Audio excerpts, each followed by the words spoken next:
And then let me get this right.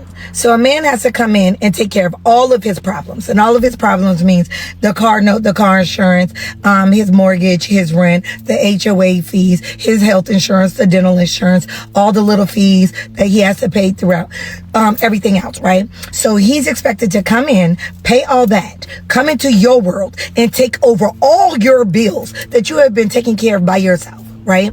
What does he get out of it? How does he benefit? I'm so tired of seeing women talk about, I need a man that makes 6 figures. Do you have a 6-figure mindset? Do you have a 6-figure heart? Do you have a 6-figure patience zone? Like, do you have a 6-figure safety zone? Can the man be safe with you? Can he be vulnerable with you? Can the man bring you his seed and knowing that his child is in the best hands necessary? I'm so sick of people saying, oh yeah, I raise my children. You feed, you clothe, and you water them, and you provide them shelter. That is not raising a child. That is maintaining a child. I do the same thing with my animals. I give them food, water, clothes, and shelter.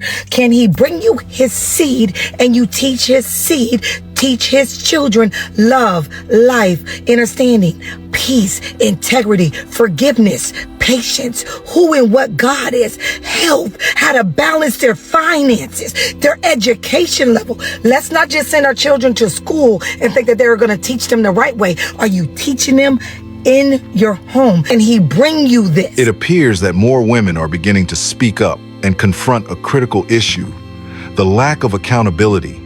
Lately, I've come across several videos on social media where women are actively lending their voices to promote social change.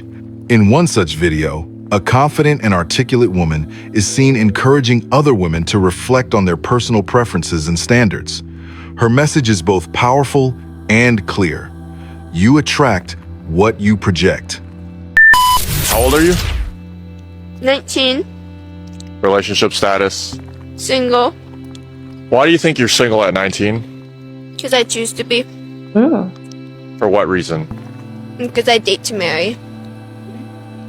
So you'd only date somebody if you know you'd have a future with them? Yeah. That's what good. qualifications would a guy need? He has to be intentional. I'm also Christian, so I would want him to be Christian. Be a man of God and a man who fears God. And a man who is intentional with creating a future. That's How really tall nice. does he That's have a to nice be? response. I don't care, as long as he's taller than me. Yeah. Short kings allowed?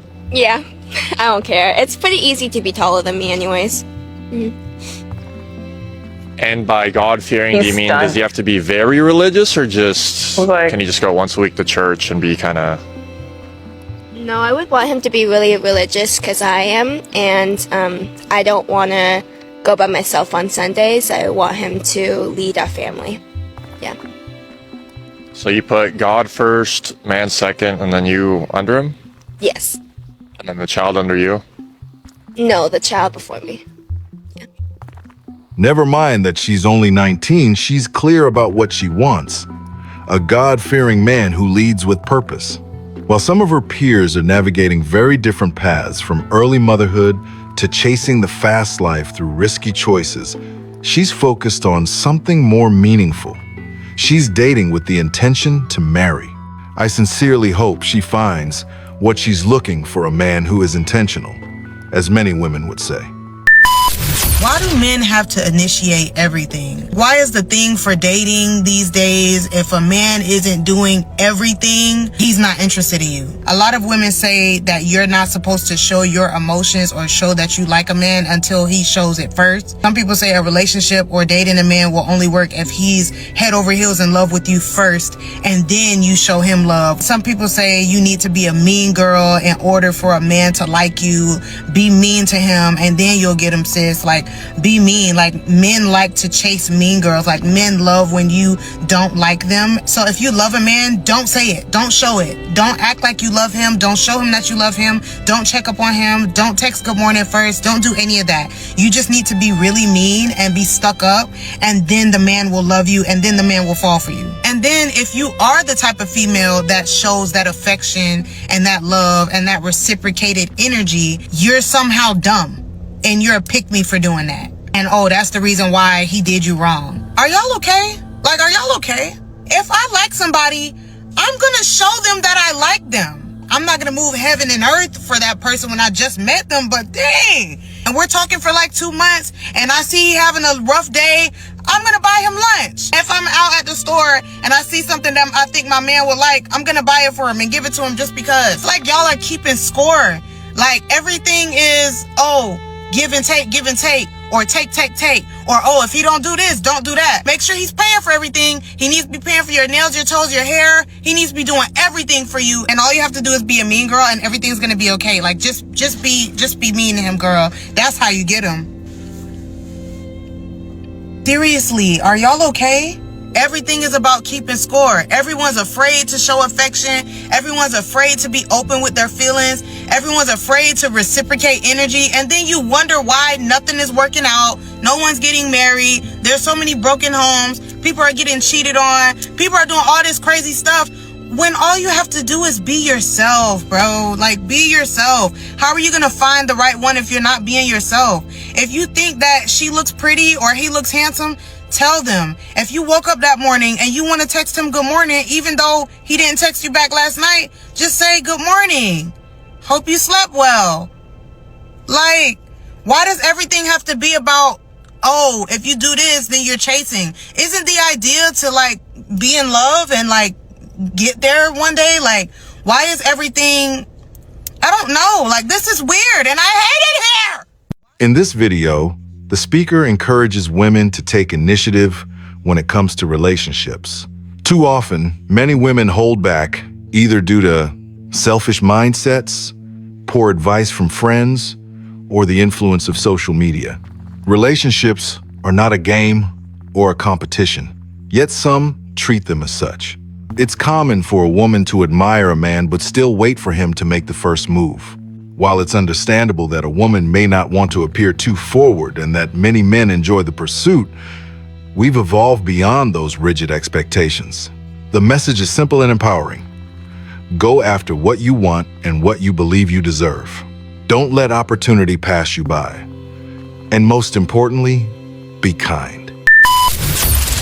You know, a big issue I see with a lot of women, especially women who say they want to be wives. As a matter of fact, I'm only speaking to women who say they want to be wives. So if you do not want to be a wife, if you want to be a hot girl for the rest of your life, baby, you can keep on scrolling. Okay? But see, these type of women, y'all are not teaching, especially when it comes to love and relationships, especially when it comes to listening to a man. Y'all are not teachable. And hey, Nicole, why do you say that? Because I am a life coach. I am certified in love and relationships, finances, and self-development. I have been doing so for close to a decade. Baby, when I said I have seen it all and I have heard it all, please believe me. And I want to be very clear. When I say that you're unwilling to listen to a man, I'm not talking about a random man. I'm not talking about a man on these podcasts with the mics. I'm talking about the man that you say that you want to be with. I'm talking about the man that you're spending time with. I'm talking about the man that you are opening your legs for. Y'all don't want to listen to him, right? Because you're not going to listen to no man, and no man can't tell you what to do. Okay, no problem. Because it bewilders me that you are willing to give yourself to someone, that you are willing to give your body to someone, that you are willing to exchange bodily fluids with someone who, if he says to you, baby, you know what? Can you cook dinner for me tonight? And I like my dinner cooked like this. You're going to have a problem with it.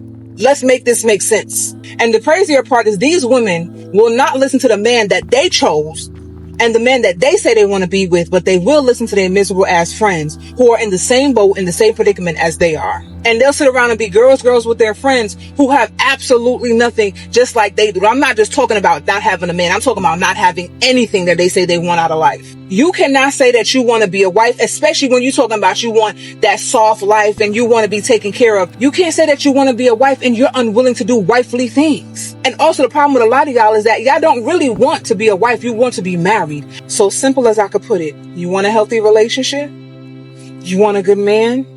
You want happiness? Find you a leader, first and foremost, because some of y'all be picking the men from the bottom of the barrel, okay? And 2, be teachable. Be amicable. Otherwise, be lonely or be with toxic men. Stay safe. In this video, the speaker emphasizes the importance of women listening to their men, specifically their husbands, soulmates, or long-term partners. She points out a common contradiction. Some women ignore the wisdom or guidance of their partners, yet readily take advice from friends who may be in toxic relationships or struggling with their own lives. Many women say they want a man who leads, but when he asserts himself, it's often labeled as controlling. The reality is, growth requires humility, and some people resist being taught until it's too late. At the heart of it all is a simple but powerful question. Are you teachable?